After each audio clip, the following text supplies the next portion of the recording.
I'm ready for my close-up, Mr. DeMille. Brenton, this is an audio medium. Now dig on this.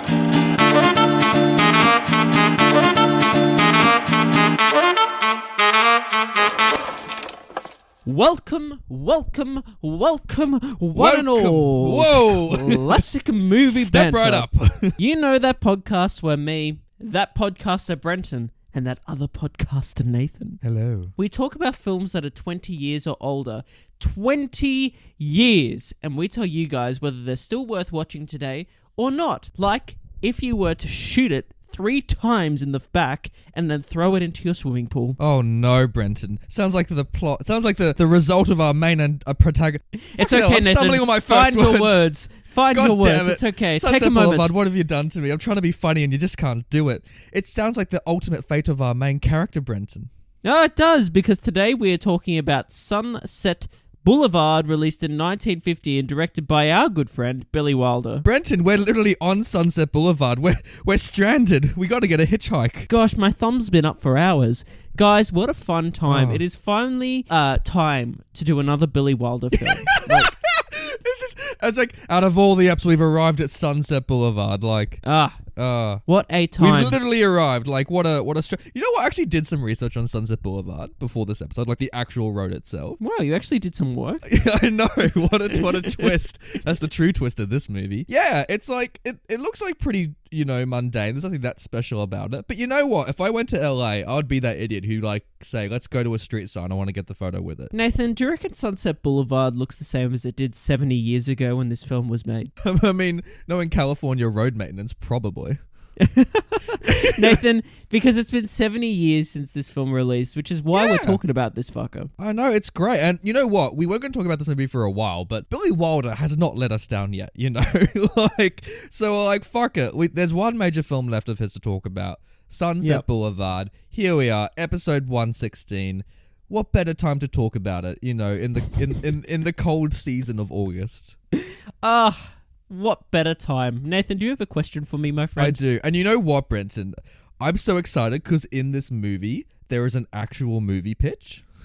So, I think this is the first time this has ever happened where a movie we've watched actually has had a movie pitch in it. That is absolutely correct. Yeah, I didn't even think about that, so thanks for bringing that up. So, like the characters in this movie, Brenton, can you recreate this scene and pitch for me Sunset Boulevard? Can you pitch me the movie? Alrighty, guys. Now, Nathan, I got this idea for a movie. Oh, great, Brenton. That's what we're here to do. We're here to make movies. A real-life motion picture. Oh, And congratulations. I'm a screenwriter, so I want the main character of this film to also be a screenwriter. Oh, wow. A surrogate protagonist. Who would have thought? And he's struggling through his early life, you know. Who isn't? He just wants his dreams to become reality. He's just writing scripts, and none of the producers are having any of it. Oh, and he's no. just not having a good time. Furthermore, he is driving a lovely vehicle in LA at the time, and unfortunately, because he hasn't been paying his little bills, people are coming to grab his car, off him. So he goes on this wacky road chase, and he ends up going up a weird road that he has never been up before to this kind of looking deserted old house. Ooh. And he walks up to the front door, and turns out there's an old movie star that lives in the house. Oh, don't you just hate it when you just stumble into old movie stars? They're just everywhere. Norma Desmond is staying in this house, and she was a real star of the silent film She was the era. hoot of the 20s, wasn't she? That's one way to put it. Ooh. Is she a mechanic, Brenton? Does she fix his car? Not at all, Nathan. In fact, he ends up staying there for quite some time in this house. Oh, no. What a predicament. Bills and abduction. In fact, not only am I a screenwriter, and not only is our protagonist a screenwriter, but Norma Desmond is also a screenwriter. Oh my as God, well. Richard. Is everyone in this movie a screenwriter? Actually, probably. The number of Probably. screenwriters in this There's movie. There's a lot of screenwriters. They're in this everywhere. film. Anyway, and so she's writing this film that she's been wanting to do for ages to kind of reignite a comeback of sorts for her joy. acting career. Don't we all love a late in life passion project, Brenton? It's a film she's writing, and to be honest, it's not very good. But Oh, the way no. this dude figures it is that he can hopefully stick around, live some nice lifestyle with this lady, and maybe help her out with her script a little bit. Little does he know that this chick's fucking batshit insane. Jesus Christ, she is crazy. And not only has she gone through issues of self-harm, but she's got a major a major issue with stardom and her lack of it nowadays in her old age. Doesn't she, though? Wow. So, a guy writing a script for some old lady, Brenton. What a tense and exciting premise. Well, I mean, pretty much. Like, what else is there really to say? I know, like, there really is nothing. If I say any more, it's going to spoil things that happen. Okay, put it this way. She is infatuated with this screenwriter, Ooh. right? But this screenwriter meets another screenwriter who is also female and is actually probably more akin to his age group. And and they start to write a screenplay together. But Norma Desmond, she's a jealous old bitch, and she ain't having none of that shit. Oh, and no. That's my pitch for Violence Sunset may come on the way, Brenton. Maybe. Is it because the opening scene of this, Brenton, we stumble upon something or we see something that hooks us in? I mean, you're not wrong there, Nathan. That actually leads me on to a point I was going to make about the movie. I had no idea that this was that Sunset Boulevard was in fact a film noir. Oh yes, very much. So we've seen Billy Wilder do Double Indemnity, so he's sticking with the old stuff he knows. He's sticking with it. So yeah, at the beginning of this film, we get something that hooks us in because just maybe someone was murdered in a pool. Oh no, Brenton, is this the opening to BoJack Horseman?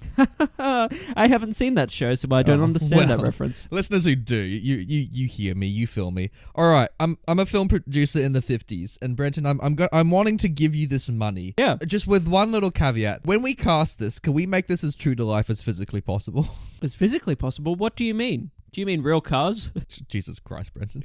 I want everyone who's playing their characters to essentially just be their characters from real life. As in, can you give an example, please? So let's get Gloria Swanson on board, who pretty much is a silent film era star. Wow. And just bring her onto it. Let's get her servant to be an actual servant.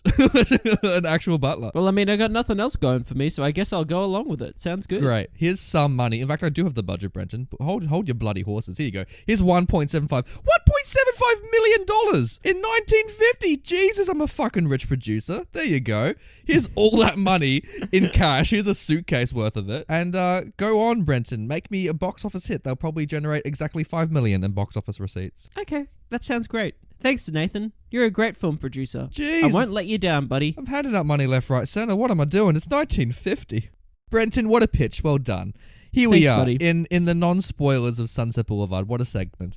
And tell you what, Brenton, it's so tricky that we've reviewed this not too long after The Apartment, because I'm sitting here and I'm like, is Billy Wilder just a god? Like, how is it possible that he has made such landmark films in the span of, in 14 years? In 14 years, no, 16 years rather. In 16 years, he made Double Indemnity, The Apartment, 7-Year Itch, Some Like It Hot, and The Apartment. He did. He did it all. How did he make 5 of those fuckers in 14 years? Well, I mean, let's get into it. Nathan, obviously then you enjoyed Sunset Boulevard. This is one of the best movies ever made, Brenton.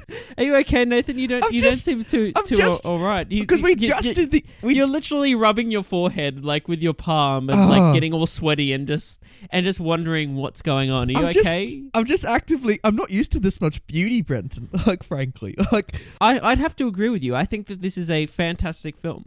I think it's really, really, really good. It's excellent. In fact, I would say that I like it as a film noir. I enjoy it more than Double Indemnity. Yeah, because I was thinking that when the movie first started. I'm like, oh, fuck, here we go, more narration, great. But I'm like, is this going to be like the poor man's Double Indemnity? But Brenton, it's the rich man's Double Indemnity. You're not wrong there, buddy. Yeah, I think this film is expertly made. You mentioned the budget then, and you can see that there was a lot of money poured into this film for the time. There's a cash where just dollar bills fall from the sky. Some of the cinematography in this film especially is man. I think it's just like really way ahead of its time. Yeah. When you consider other films that are coming out in the era. Like there's some dolly shots in this, there's some crane shots in this at a point when he's walking up the stairs and there's the house revealed, which I nearly picked for the still for the episode. And the camera is just kind of lifted into the air and follows him up the stairs as it reveals the courtyard with the pool and everything. Oh. There's some really beautiful cinematography, but not only that, the way this story is told, and it's a pretty simple story, to be honest. The way it's told and the way that the characters inform the story, I think the screenplay again is just absolutely brilliant. Oh. You'd hope a film about screenwriters had a good screenplay, you know.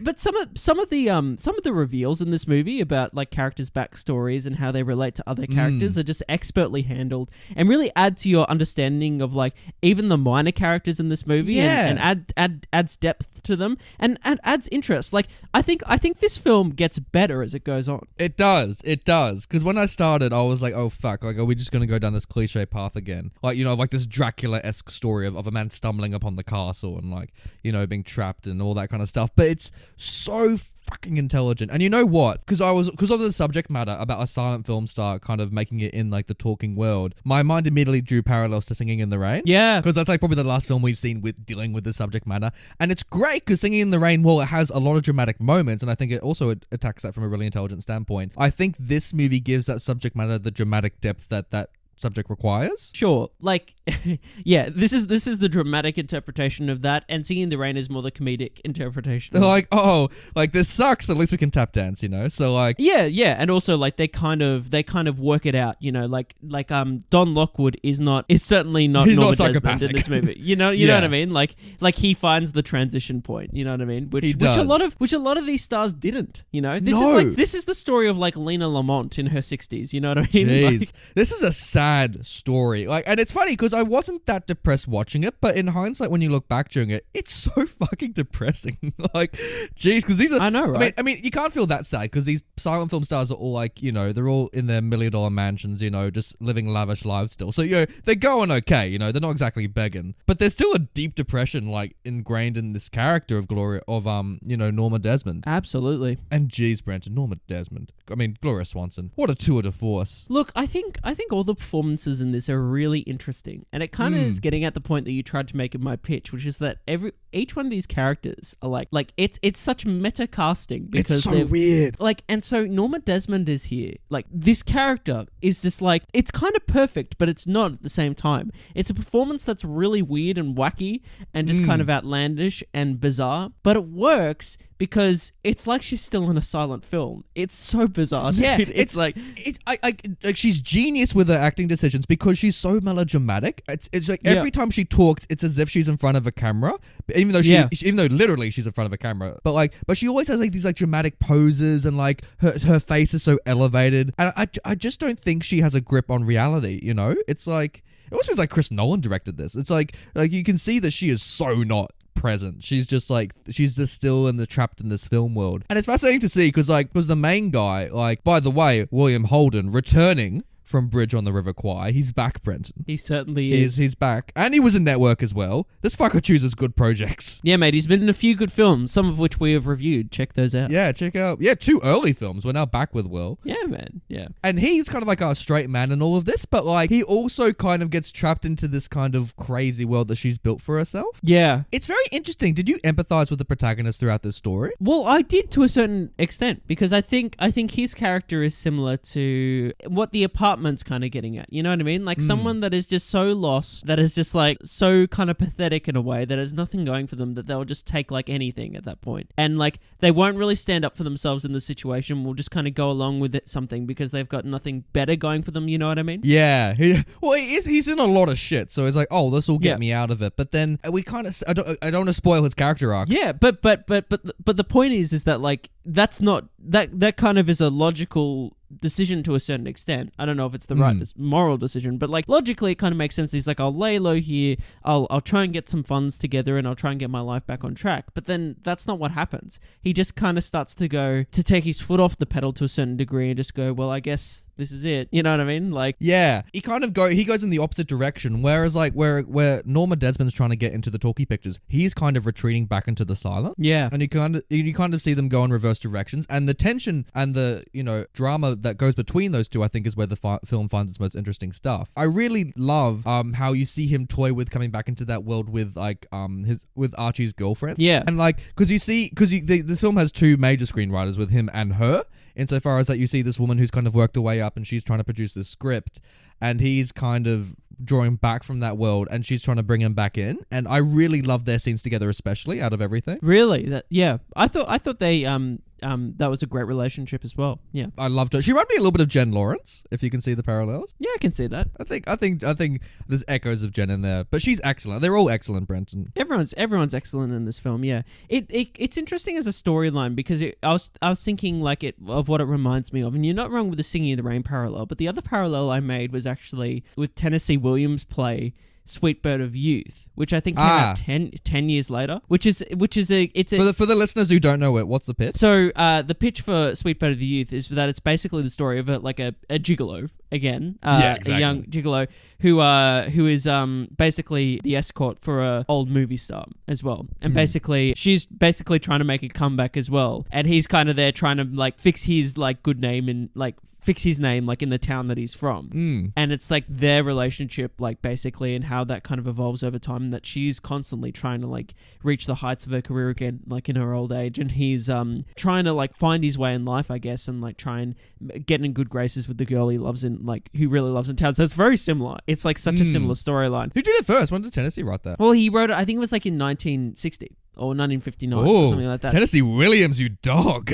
So so it's a similar kind of storyline. Like, and so at first I was like, is this Sweet Bird of Youth? Like, good lord. And obviously, is this a weird adaptation that was done earlier? like there's some other subplots in Sweet Bird of Youth that are like much different than this, and obviously that one's set in like another town, not like Sunset Boulevard in fucking Hollywood, you know what I mean? So but I just thought that was an interesting parallel, and like you said, like did Tennessee Williams watch this and get some ideas and want to... We've called him out, Brenton. Tennessee Williams, you Pulitzer-winning prize playwright stealer, you.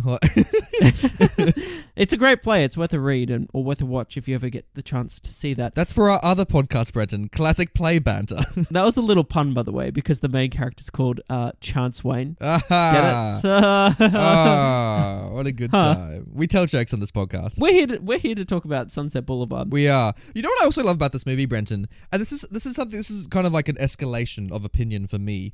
Cecile B. DeMille is in this movie. He plays himself. He is. And he's, which I don't think is a spoiler because it has him in like the opening title credits. So like you see it 3 seconds in. And I was like, oh, what's he doing in this movie? And he literally plays himself. And because Nora's trying to get in contact with him to try and make this screenplay of hers. Yeah. And he's excellent, Brenton. I love that Cecile B. DeMille, who was like the biggest director of his day, said yes to this project and essentially played himself. And also, so when they go to set, he's got like this like kind of old Bible picture going on. That's actually the film set of Samson and Delilah that he was filming at the time. I thought so as well. I was like, is that what this is? And that's then a real I was set. like, this is a and real I looked thing. it up and I was like, they're actually on the set. This is so meta. Like, I can't believe, like, which was a critically acclaimed film. So I can't believe that he did this. And also, the reason I bring this up is he's great. Every time I see a director in a movie, I love it. Yeah, I can't really think of a time. I like directors in movies as well. Like, they're not like, I like it when they're good actors as well. Yes. Like, it's a nice surprise. Tarantino's had some interesting cameos in his films. Oh, Jesus.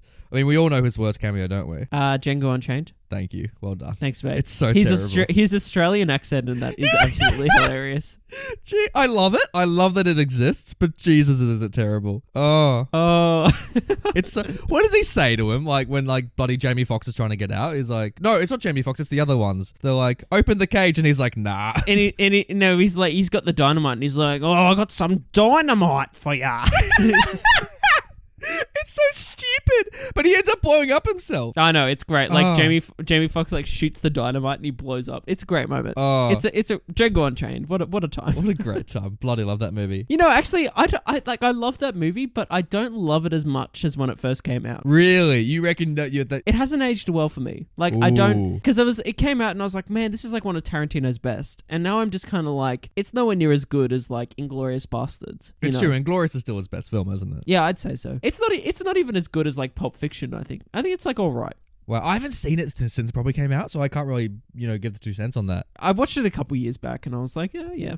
Like, it's still good. I'm not saying it's like a bad movie or anything. Would you trust Christoph Waltz to be your dentist? Oh, absolutely, dude. put any ornament in my mouth or any tool in my mouth and remove a tooth back in the days of the old South. That would be great, you know. I'd love to body rock up to a dentist and there's Christoph Waltz. Could you imagine though at the time, like getting like dental surgery, like getting a tooth removed at the Oh time? jeez, back then it's just a nightmare, you know. It's like when we make fun of bloody Willy Wonka and Christopher Lee for saying cavities on a stick. It's like that kind of shit. I feel like dentistry. By the way, I like dentists now. I still think there are improvements. You know what I mean? Like we're almost there. We're almost there of it being a pleasant experience. Yeah. So you don't mind going to the dentist? No, because I take care of my teeth. So normally I don't have to like, you know, get weird shit done. You know, I'm gonna not end up like Johnny Depp and Charlie in the Chocolate Factory. You know what I mean? But like, I still don't know why they haven't fixed that drill. Whenever they like fill a cavity, it still is the worst sound in human existence. You know what I mean? Yeah, it's kind of like, because obviously you don't feel the pain of what's going on. No.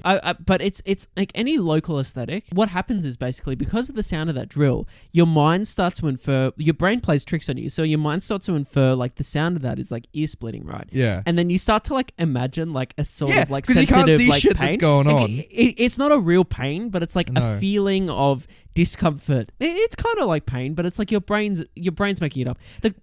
Okay, I'm gonna tell a quick story. The closest thing I can like regard it to, and like one of the most awful experiences I've been through personally was I had to get a surgery once, like on my chest. I had to get something removed, and it was quite a deep cut they had to do, but they could still do a. You had a tooth growing. They yeah, exactly. It was another form of dentistry. Oh no! And they gave me the option though, like, look, we can do the local anesthetic, but like what we'd recommend is that we do like just put you under. And I was like, oh, okay. Oh, and I was like, nah, man, it's all good. Like, I'll just like take the needle, and they're like, you sure? Why?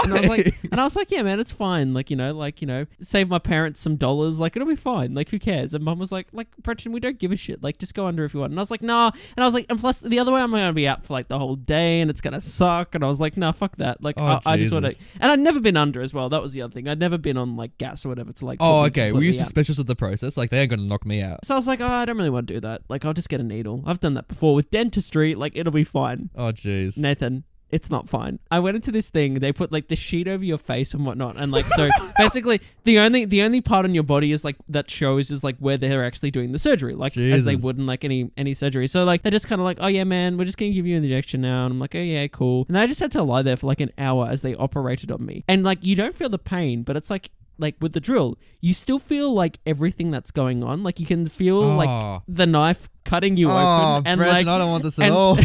And so I was lying there, and then I was like, okay. And like I'm freaking, like I'll take it now because like I'm under this sheet, like my face is covered. I'm freaking the fuck out, and then like the surgeons are just like talking about their kids like schooling and shit, like just the most mundane shit. And I'm just like, this is bizarre. It's so bad. The worst part of it was when they started doing the stitches, because you could feel like the tug. Oh, Brenton, I don't want to hear this. I don't want to hear this at all.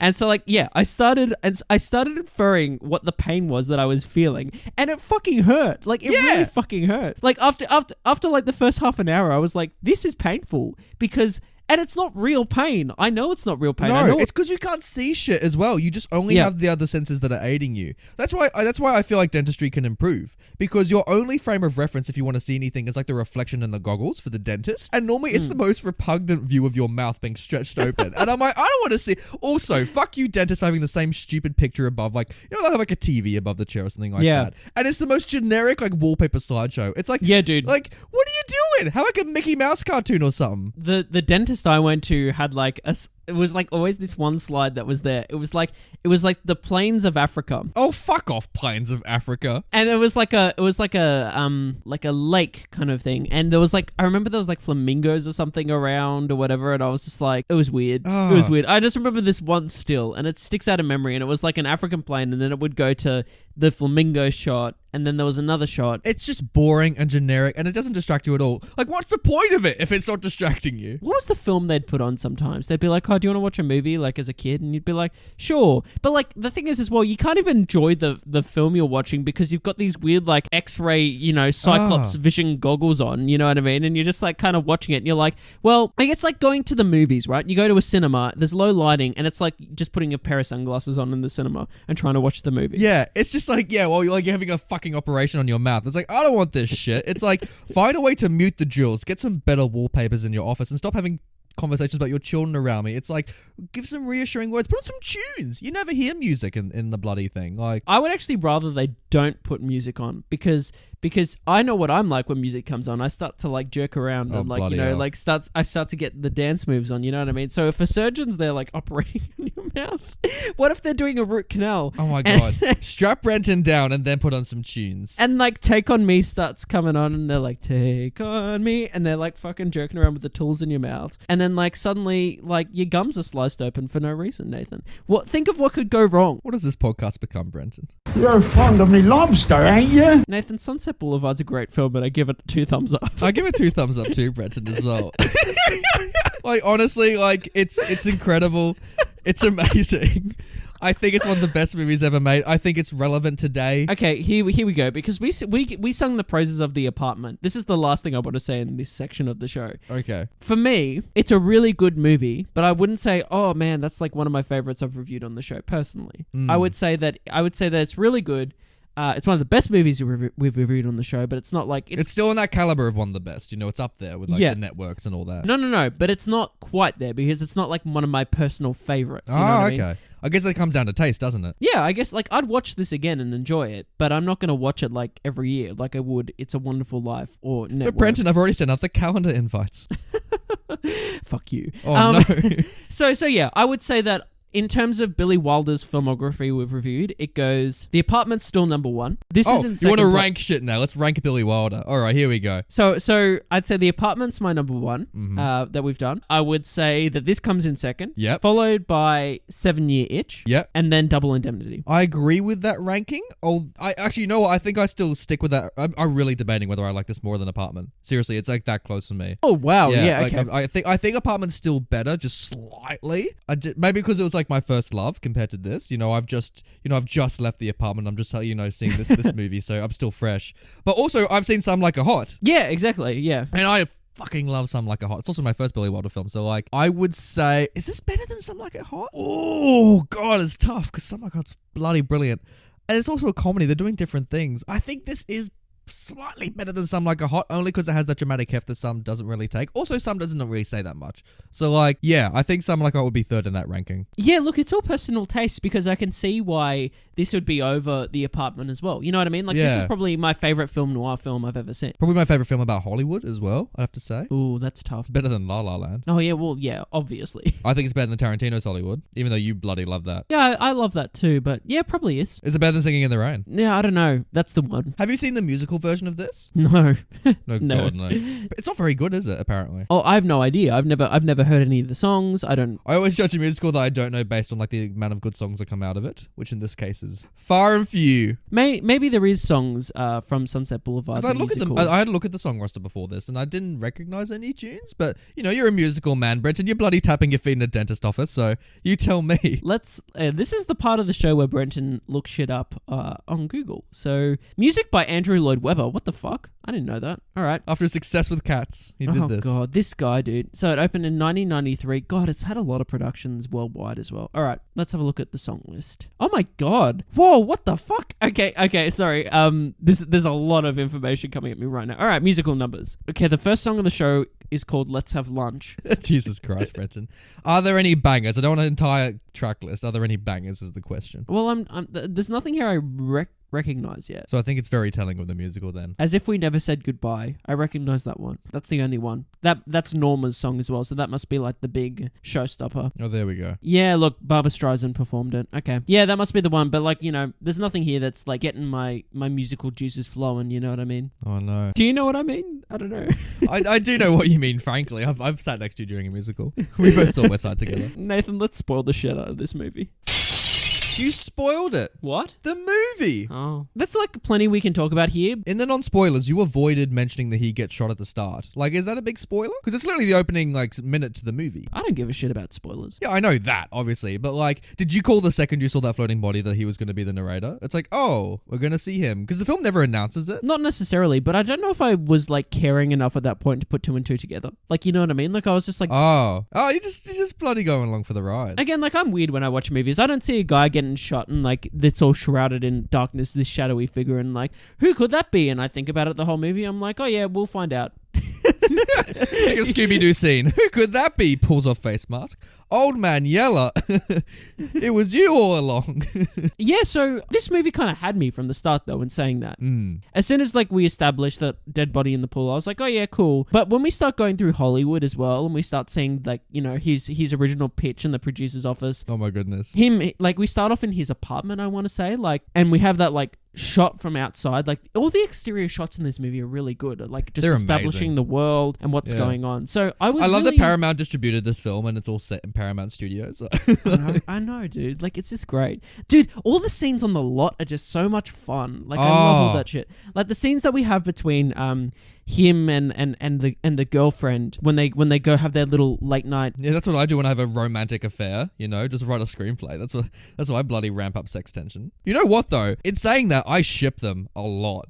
Like, that was one of those movie romances. I'm like, I'm all for this. Really? Yeah. Even though Archie is like a genuinely nice guy, like he's great every time we see her actual boyfriend. Like, he's a genuinely good guy. Yeah, he seems like a great guy. He seems like an awesome fella that you'd like want to hang out with and like have a beer with maybe and just like have a nice chat. Like, he seems like a great swell guy. But you ship them as a couple. I did. And it's funny because initially I didn't. I'm like, well, here we go, bloody another romance at the workplace. But then like the more we go on and like you see like at the New Year's party when he finally rocks up and Archie's like, hey, there he is. Whoa, big shot. And like he rocks over and he's like chatting to those chicks at the phone. I'm like, nah, I could so see that tension. And like I loved the scene where like he kisses her nose when they're walking around the lot at night. Yeah. That was the scene that I was like, oh, that's a great scene, and I really like their relationship in that scene. But I like again that we're on the lot. Like, there's something romantic and there's something cool about being on a film lot. You know what I mean? Walking along and there's like it's like early in the morning and people are still painting the sets and all that kind of stuff. It's just so magical, you know. Like, I agree, dude. I bloody love it. It's so sweet as well, like this, and I love that she's like so into him, but like he keeps on like pushing her back, and he's like, "Fuck you," and like he keeps on walking away, and she's like, "No, fuck you," and like. To be fair, like she's engaged. Yeah, I know. So like, mate, we've all seen The Office. We all know how that ends. Like, I mean, like, and he kind of has that moment where he kisses her on the nose. Yeah, you gotta keep me 2 feet away from you. Yeah, but he never that's what I mean. He never pursues it. He's just like, yeah, No. and he lets her know like I'm into you or whatever, and I'll keep my distance. Is kind of where that scene. Were you waiting ends. for him to turn around and she's like, and for her to say, "I know what you are," and he like looks away and she's like, "Say it," and he's like, "A gigolo." And then he sparkles. Were you waiting for it? Well, let's get to the climax of that storyline since we're talking about it. When she has to, when fucking Norma Desmond calls. That's a weird ass phone call, isn't it? I'll tell you what's weirder is that she actually goes to the house. So like yeah, so many red flags. she gets her roommate to drive her to this. Like, I mean, I guess I can understand if you've like just said to this guy, "I'm gonna leave my husband for you." It's like, you know. yeah. So she rocks up. Her roommate drives her in the middle. Like, who knows what time at night? What a good roommate. Side note.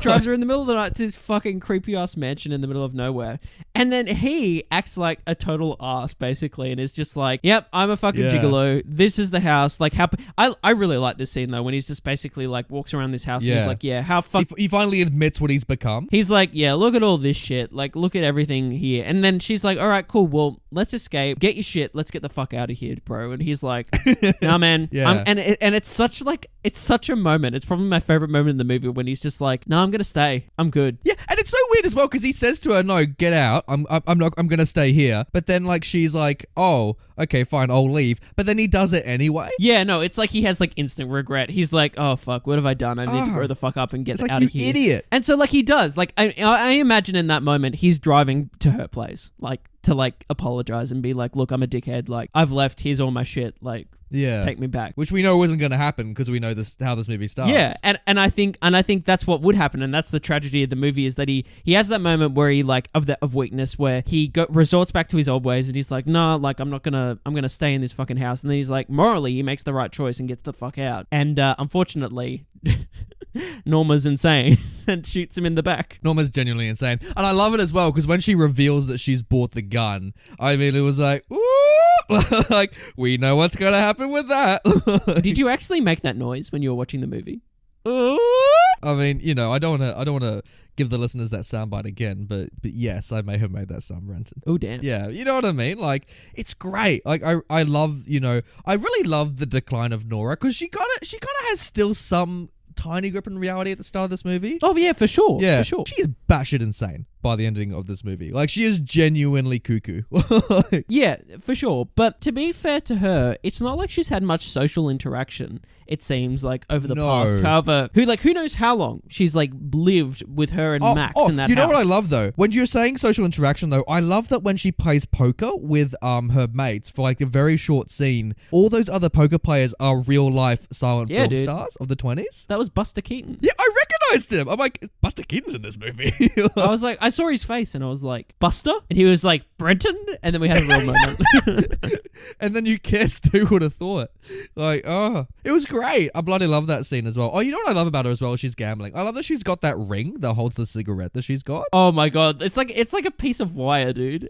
It's like a crudely it's like a paperclip. Yeah, that she's like bent around a ring. Yeah, she's bent around, made a ring like some 5-year-old in preschool and made like a cigarette holder. But I'm not gonna lie, it looks really badass, doesn't it? I don't know. I couldn't get past the fact that it was a paperclip. You know what I mean? I was just like, yeah, who the fuck does that? That's what Nora does in her off time between scenes, like some arts and crafts. She's like, look, I can smoke this.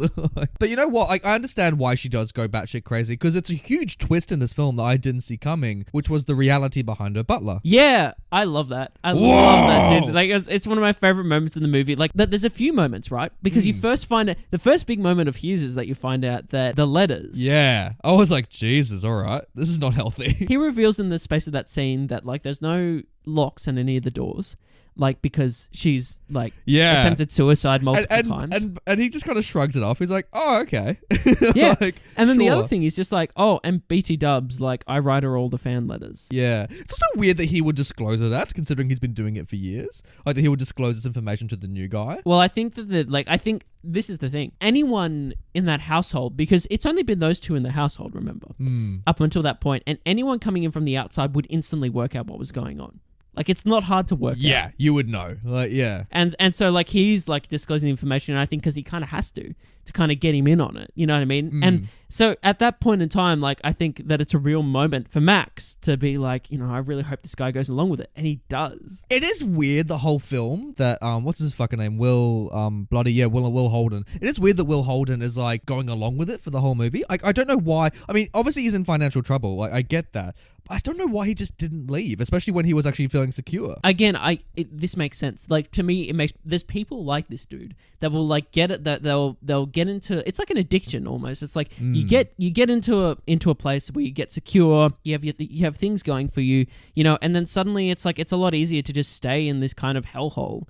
To a certain extent, than to like go out and actually have to like take control of your life and like do something with it, which he starts to do when he starts venturing out at night. But it's still so pathetic that he leaves and that he sneaks out in the middle of the night like some preschool. Like, yeah, it's like, this isn't a prison. You can come and go as you please. And like the butler, while he's not happy about it, he's not exactly stopping you. It's like he's just, and like the butler like plays along with it. He's like, okay, do your thing. Just make sure you're quiet about it. Like, yeah, but I obviously, I'm like you, Nathan. I put it all on this guy to be like, yeah, you're just a pathetic loser and just like you just hang out in this house for no reason, because like his justification would be like, but if I leave she'll commit suicide, and it's like, you know, that's not good enough. Well, this is a shitty excuse in general. It's like, that's it. You know what, I feel like if Barton Fink like stumbled into that apartment, he would immediately leave. Oh, absolutely. You know, he's like, John Goodman isn't in this house.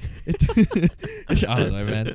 This house isn't on fire. Get the fuck out of here. Maybe. You know what's really interesting? Oh, there's so many good things I want to talk about in this movie. I find it so funny. I laughed one of the most in this movie when she pretends to be Charlie Chaplin for a brief moment to like entertain him. It's so pathetic. It's so pathetic. You're so right. And it's even funnier because like as we're watching it, the audience, there's like this orchestra kind of doing this jolly tune to go along it. But then you think about the diegesis, you think about the actual real life scenario, there's no music going on. So all this that she's doing is just in silence. Like, it must be so fucking awkward, right? I know. And his reaction is perfect. His reaction is just like, oh, what am I doing? You're not Charlie Chaplin. Like, it's so awkward as well. Like, she's just, and that's when Paramount calls her. She's like, no, fuck off. I'm being Charlie Chaplin. And like the butler doesn't bat an eye. Like, I love that, dude. I love it so much. Why is there a funeral for a chimp in this movie? I don't know. Why is this in the movie in the first place? Like, it does nothing for the plot. I mean, like, I guess, because what was the thing with the chimp? What did she say about the chimp? The chimp was just... It reminds who me... was the chimp? You remind me just like, who was the chimp? You remind me just then of Emperor's New Groove, when Kuzco's like, what's with the monkey and the bug? Like, what's with the chimp? But you're not wrong. Is that a pet chimp? Like, what's going on? Okay, I so don't we know. find out about. We'll get to the first husband in a second, but we find out the first husband, and like he's the new husband or whatever. Do you reckon the chimp? Do you reckon maybe that was the second husband? No. No, obviously not. But there's something weird going on with that monkey. I just took it as like the monkey was like a pet monkey and was like another, I guess, companion in the house, and now the monkey was dead, and it was like really sad. Maybe she heard the thing where you get like 1,000 monkeys on a typewriter, they'll write Shakespeare. Maybe she thought that, so she bought a chimp and she gave him a typewriter and she's like, write me a comeback movie. And the monkey was like, what? I'm a fucking monkey. I think the most logical thing is maybe the monkey was like an animal that was like on a set at some point in one of her movies. Oh no, she abducted the monkey hasn't been paying his car bills. No, and she was like, I want the monkey, and they were like, sure, you can have a pet monkey, and so she had the pet monkey, and so like that's why it's even more tragic, because it's another kind of like heirloom of a time gone. Oh no, Brenton. This isn't the monkey from Dr. Dolittle. It never got to make it. Yeah, dude. How bad is it with Max though that he was like a director? Like he was like, yeah. Also, the real life actor was like a acclaimed director of the 20s that also didn't make it that well. But what's sad about him is that like he is like the embodiment of what happens if like our protagonist doesn't get the fuck out. I know. Like that's what also, do you find it weird that he's the first husband and yet now he's trapped in this role as a butler? Like it's a weird scenario. He's not trapped. He chooses to stay there. It's a weird dynamic. He says, yeah, that's what I mean. It's so fucked up. It's so weird. It's so creepy. He's like, life without her is unbearable. And I was like, wait, so you'd rather be her like manservant? What's fucked up about it is that she never acknowledges like their relationship at all. No, it's so fucking weird. And when he said it, I'm like cringing in my couch, just like, oh, I don't want this. It's just, I love it, dude. Oh. I love it. Like, it's awful, but I love it. Like, it's so fucked up. yeah. And it's funny because we see him compare himself to Cecile B. DeMille, and then we meet Cecile B. DeMille, and it's just such a stark contrast of what's happened. My favorite scene in the movie, actually, my favorite scene hands down, was when Nora finally goes to set and we see her dream fulfilled when one of the crew members casts a spotlight on her. Yeah. And she finally gets that moment of recognition where everyone kind of comes up to her and it's like, hey, it's Nora Desmond. And like they go up and like I thought that was beautiful. I was actually really touched by that moment. Yeah, I was too. But I was like, for the moment, I thought it was going to be a moment of fantasy. It could be, yeah. It's so theatrical. Well, no, because Cecile B. DeMille like acknowledges it. So like it's actually happening. But like it's so theatrical for someone to like turn a huge like spotlight on her, you know, like and have that moment. And I was like, is this like a moment of fantasy or you know? And so I just assumed that what it was. I mean, it still could have been, mind you. Maybe, yeah, true. Dude, how like the fact that like they don't just tell her outright like we wanted your car and like no. And again it's this other lie that's just kept up the whole time. So like what was the end thing that was going to happen there? Like really? I know, like Cecile knows he's not going to make the script. She was just going to do all this work and then she was never going to get the call. Also, you know what? It's not her fault because he doesn't like the script which he's been writing. So it's not really like, you know what I mean? I think what's happening as well is that like he's kind of being like held at gunpoint. Like he tries to make changes and improve the script and she's like, put it back in. Don't cut that scene. I'm in that scene. And he's like, oh, fucking hell. All right. Jeez, thanks, Tom Cruise. Sorry, that was unwarranted. Keep going. No, that's all I had to say. Oh, well. Yeah, it's just like, you can see Cecile B. DeMille's like, what do I do? And like, but also he turns really mean at the end, Cecile, because he's like, forget the car. He's like, we'll get 5 other cars. You know what I mean? Like, it kind of comes out of nowhere. Because like, he starts off very soft, like, you didn't know her back in the day. I knew her when she was a child. It's like... Oh, but I don't think that's necessarily personal. I think he's just like, well, this is like a fucked up situation and I just don't want to tell her the truth. So... Yeah, I'm Cecile B. DeMille. Let's just not handle it. I'm too busy making 10 Commandments. Totally. Yeah, jeez. That would have been great. I would have loved to see the 10 Commandments set instead of Samson and Delilah. Anyway, so I guess the climax of this movie is that like our young protagonist gets shot in the back and falls in the pool and you're like, oh, fuck. And then the police rock up. Oh my goodness. And what is this final scene, Brenton? And they're all kind of like, dude, like, what the fuck happened? Like, you know, like, why did you do it? Like, did you find out that he was stealing shit? Or like, what was going on? And then she's like not responsive at all. No. And then suddenly Max is like, oh, the cameras are downstairs, and she like freaks the fuck out and like thinks she's on a film set and she's filming her movie. Which is genius. I think this whole last scene is genius. I do too. And then I love how the cops acknowledge it as well. Is it weird though that like she just walks downstairs and everyone's kind of frozen? Like, do you think it's weird that everyone kind of like goes with it? Well, I think it's like a moment of fantasy again. Like it's like it's similar to the light moment. It's like I don't think they're necessarily going along with it. I think again we're kind of a mix between reality and in her head. And it's genius. And you see like, and also because it's a payoff for Max as well for him to actually direct. That's what I mean. I love the moment. Like I love that Max is involved, and I love and like he's directing it. Yeah, she thinks he's Cecile B. DeMille. Yeah. He's and it's a good choice as well because they're kind of similar looking. Yeah, which I find really funny, which is also just a comment on Hollywood white men back in the 20s. So what's funny about Max is that it's a fulfillment for him, but it's also like he's on the cop's side, like he knows the wrongs, but like because he would have called the cop. Yeah, you know what I mean. His kind of journey is that he's finally admitted like that it's fucked up, and he like has to do the right thing and like call the cops because he could have. At the end of the day, he could have hid the body, like, and kept up the lie again. Oh yeah, like that's the thing. Like he really could have done it, but I think maybe that's his wake up moment as well. I think he knows the show's I over. agree. Yeah. It's gone too far. Yeah. So like he's being the director, but it's also like he's part of the plan to get her downstairs and get her away. Yeah. And also because like when she shoots the gun and finally kills him, you don't see any remorse on her. Like she has no idea of what she's done. No. Which is genius. And it's so funny because this final scene is so good, and I not once would have guessed we got one of the most famous lines in cinema in this movie. I can't believe it. Me either. I didn't even think until it happened. No. And I was like, and the whole film, you're like, oh, it's a CB DeMille. He's meant his name's dropped all the time. I didn't even make the connection. That you know, I'm ready for my close up, Mr. DeMille. I was like, she said it. She said the thing, and it's amazing because and also it's the final line of the movie. What a payoff, eh? And now that I know what the meaning is behind the line, because it's just a great line in general, but now you understand how fucking insane she is to say that line, and it's like the peak of her insanity. So now knowing that with it kind of enriches the line even more. Yeah, I totally agree. It's like the subtext is more interesting than like the actual line. Yeah, and also that final shot of like, you know, of it fading into white as she comes closer to the camera. I love it too. I love that it kind of fades into the ether. And it's great. We never know what happens. You know, we presume she's arrested, and you know what it reminds me of a little bit. It reminds me of Iron Man 3, Brenton. Really? where Ben Kingsley, like, he gets arrested at the very end of that movie, and like he's about to be thrown into jail, but like he walks past all these reporters. He he thinks they're talking to him because they think he's the Mandarin. Yeah. Remember in Iron Man 3, like some like, you know, police members like shoving him past, and like Ben Kingsley's like still dressed up in like his little robe, and he's like, oh yeah, yes, I am the Mandarin. And they're all like trying to like get photos and ask questions. Like it reminds me a little bit of that. He's like, I know, quite the performance, wasn't it? Yeah. That's a great moment for Ben Kingsley. He's great in that movie also. I agree, dude. It got so much controversy though, like when that happened. It did, but like, I loved it. When I was in the cinema, I loved that twist. I did too. Oh, it's great when bloody Robert Downey Jr. like stumbles upon him, and he's got like those two girls with him, and he's like, oh, get some drinks from the jacuzzi, and you can see he's so drugged up. It's great. I love as well that like that's his like contribution to the MCU. Like that's all he did was that part. Like I love it. I mean, come on, he's definitely going to be in Shang-Chi, right? He has to. Let's hope so. Because the real Mandarin's in Shang-Chi, so like Ben Kingsley has to be in the Shang-Chi, right? Let's hope so. I just want to see Ben Kingsley again. I just want to see him still batshit crazy. That's all I want.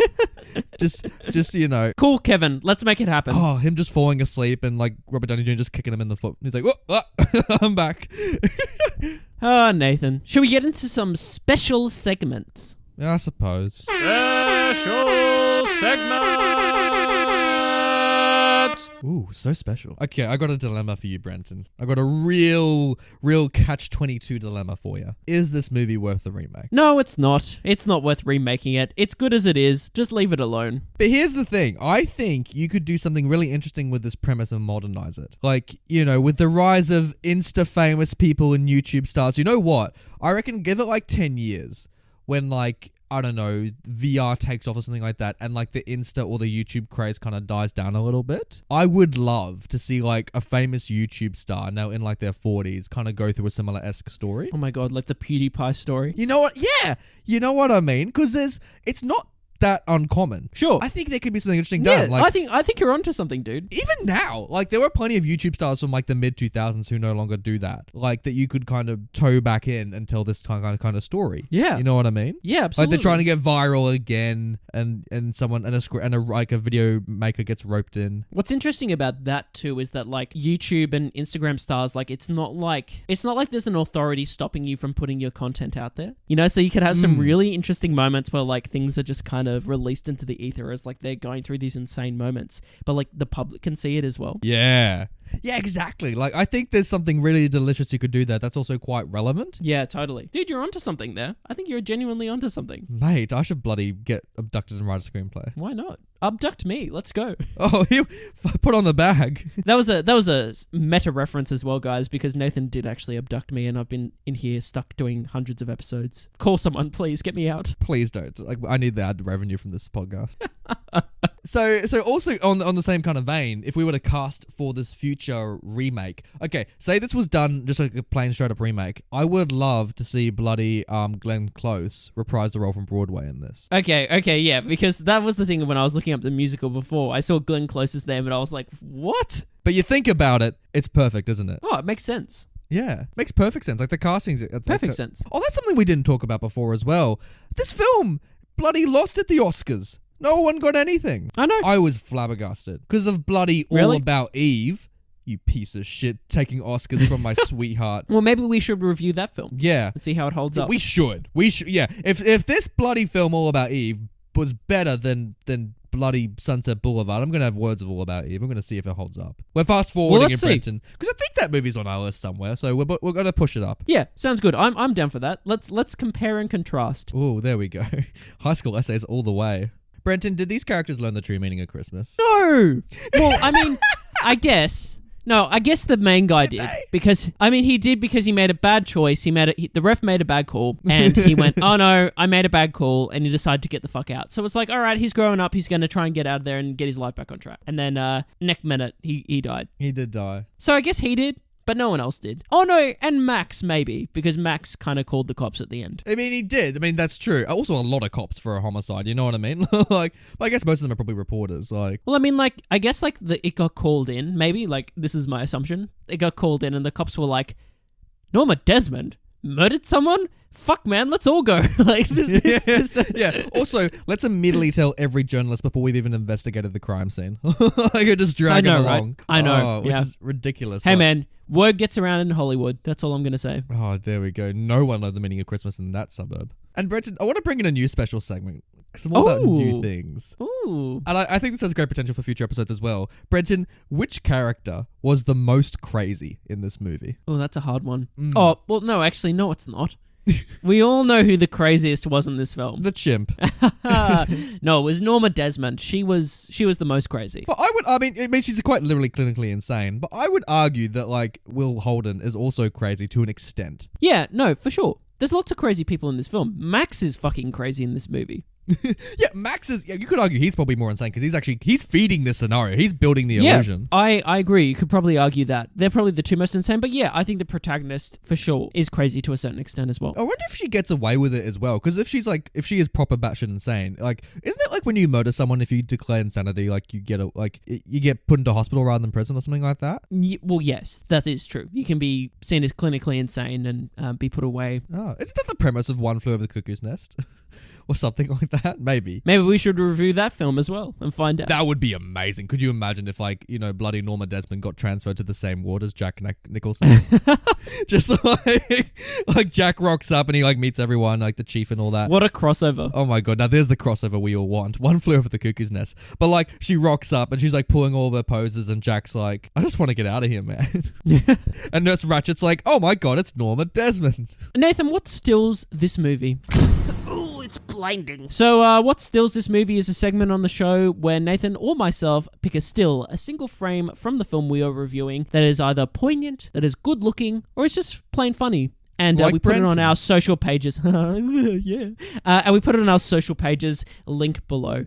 Nathan, I chose this week's one. It is that scene. It is a scene basically where Norma notices, in his own words, the narrator says, sometimes she would notice I was bored, and so she'd start like doing these little performances to try and keep me entertained. And so Which get weirder and weirder. she's on the table doing some weird maid dance, and then That's so finishes, and then he's there having none of it, and she jumps on with him on the couch, and grabs his face and starts like having her own kind of visions of like what she wants their relationship to be. But he's just having absolutely none of it, and he's just slowly like putting a cigarette in his mouth and fucking hating his life. And I just thought this frame just encapsulated their whole It relationship. really does. It's also just a great photo of them. Can you and I recreate this, Brenton? Sure. Just in our private lives, because I think it'd be Absolutely. really fun. Obviously, I'm Norma in this equation.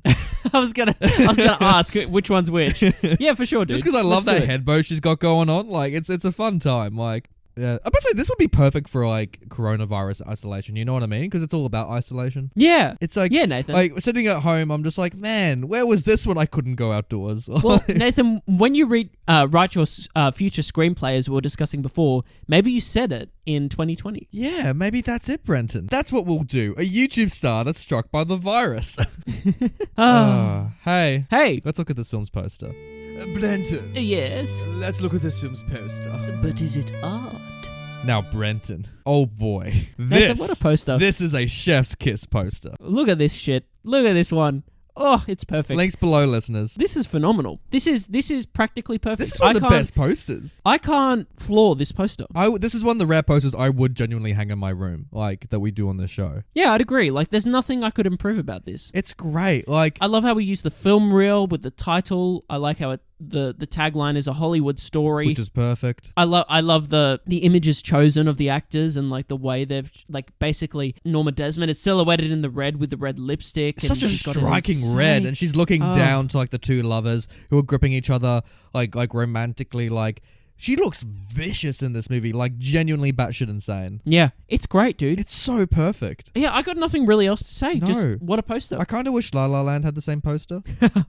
All right. Okay, so we'd assume then that you'd have the two lovers as they are there, but who is Norma Desmond in La La Land? Okay, I thought about this. So the Norma Desmond in La La Land is easily the bloody who's Ryan Gosling hang out with? No, it's John Legend. That's who it It's is. John Legend. That's exactly who it is. Thank you. I'm trying to think of the actor. It's John Legend, like just like kind of awkwardly down looking at them, like, and Ryan Gosling's like, ugh. Well, it's and if it's not John Legend, it's J.K. Simmons in like his little nightclub, like Oh my God, evening yes. like bar thing, like with his hat on, and he's just looking down like. I would like. Could you imagine like gender swapping the casting and having J.K. Simmons play this character? Absolutely. I would love to see it. Oh my goodness. Dude, you're writing the remake, so Oh my God, get on it. that's it. Okay, J.K. Simmons is Norma, and then bloody Tobey Maguire stumbles into the mansion. This is what we... I'm down with it. I'm totally down with it. No, it's a Spider-Man sequel, and what happens is that the newspaper industry has now gone out of print because everything's digital now, and like J. Jonah Jameson couldn't handle it. So like bloody stumbles in Tobey Maguire. He's retired being Spider-Man because of reasons. And so he's like, don't worry, JJ, I'll publish a newspaper again. And he tries to like, you know, get him back on his feet. It could work. And the butler is the Osborne butler. He was killed by the blade of his own glider. Fuck, that character's so pointless in the third one. Why does he wait that long? Oh. But he's never like established in any of the other films. He's just No! kind of... He's just there. He kind of rocks up for this pivotal moment. It's hilarious. Oh my God. And James Franco's doing the funniest acting in that scene, like reacting to it. He's like, because he's still kind of going through the amnesia. Like, he still has a concussion.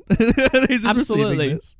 Oh, it's so stupid. Oh, so funny, dude. Oh, title talk. Ooh, it's the title. You know what, Brenton? This film gets every single point for title talk because there's a lot of Sunset Boulevard in Sunset Boulevard. I agree. It's a great title. Isn't it though? It's a perfect title. It's a perfect title. And you know what? There's a lot of frames of the actual street sign of Sunset Boulevard. Like, it's prominently featured in the movie. The whole time, every time I see a shot of Sunset Boulevard, the actual street sign, I'll be like, take that, Chinatown. This is how you bloody do a title. Hey, don't use that as an excuse to have a go at Chinatown. You'll take Mate, anything to have a I'll go at use Chinatown. anything to have a bloody go at Chinatown, I tell you what. Hey, you gave it a thumbs up, so what are we talking about?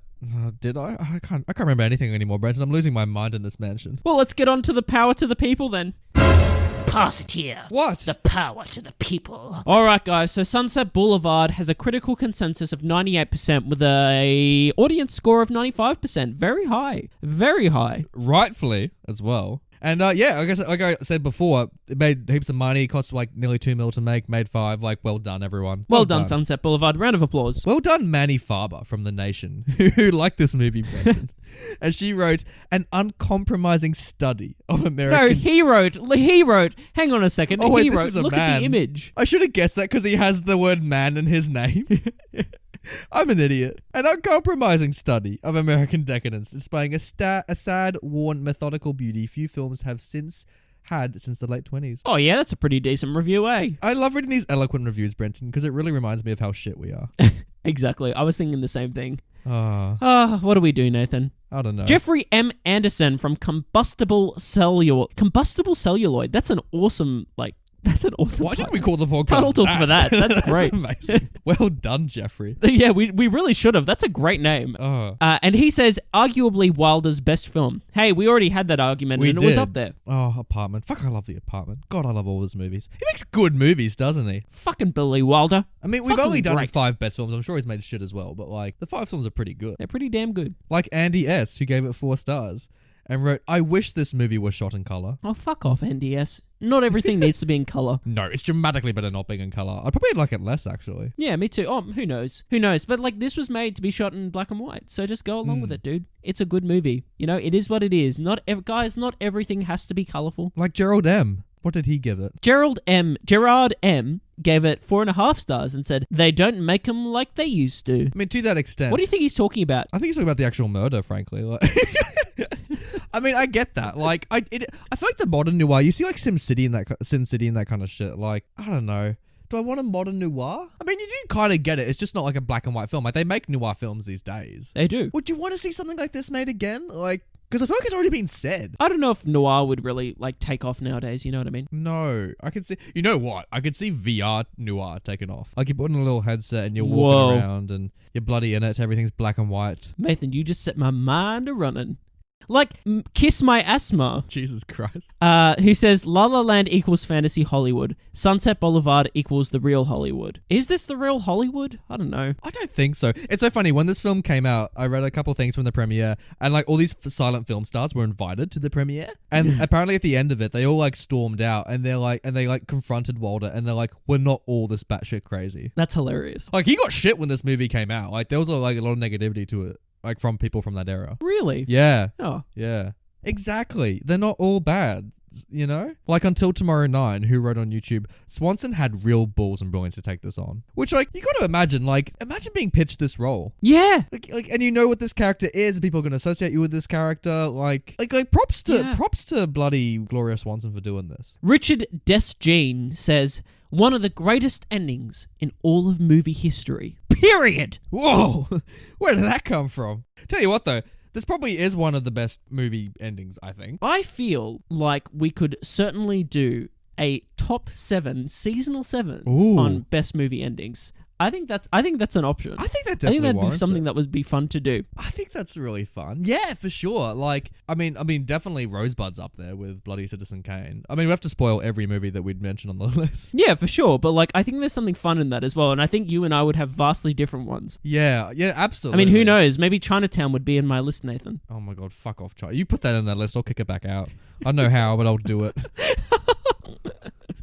I'll be like, Brenton, I'm going to edit that whole thing out. Choose a new one. Who knows, guys? Stay tuned. But for now, that was Sunset Boulevard. What a good movie, Brenton. What a bloody good movie. What a fantastic film. You know what I mean? What a piece of art, Brenton. What a take on cinema. Well, it's a tour de force, Nathan. Oh, good show. Oh, they've done it again. Oh, give it a round of applause, please. Please, steady go. Oh, I can't stand up. Oh no. That was a good movie. Oh no, listeners, Brenton is having another stroke. Guys, thank you for listening to Classic Movie Banter. Tell us what you thought of Sunset Boulevard on our Twitter and our Instagram and our YouTube comments, or just send us an email. Let us know if you literally live on a Sunset Boulevard. Like, if you're from that street. Please let us know, because if you don't let us know, you know, we start to kind of go batshit insane in this mansion, and, you know... We just start typing screenplays. We just need some adoration, you know? We need some acknowledgement, so please keep... Oh, they're not acknowledging us, Nathan. That's it. It's all over. Nathan, I've got the gun. Oh no, Brenton. Don't leave me, Nathan. Don't leave me. I'm sorry, Brenton. It's either you or the chimp. Bang, bang, bang. I'm ready for my close-up, Mr. DeMille. Ooh, very creepy.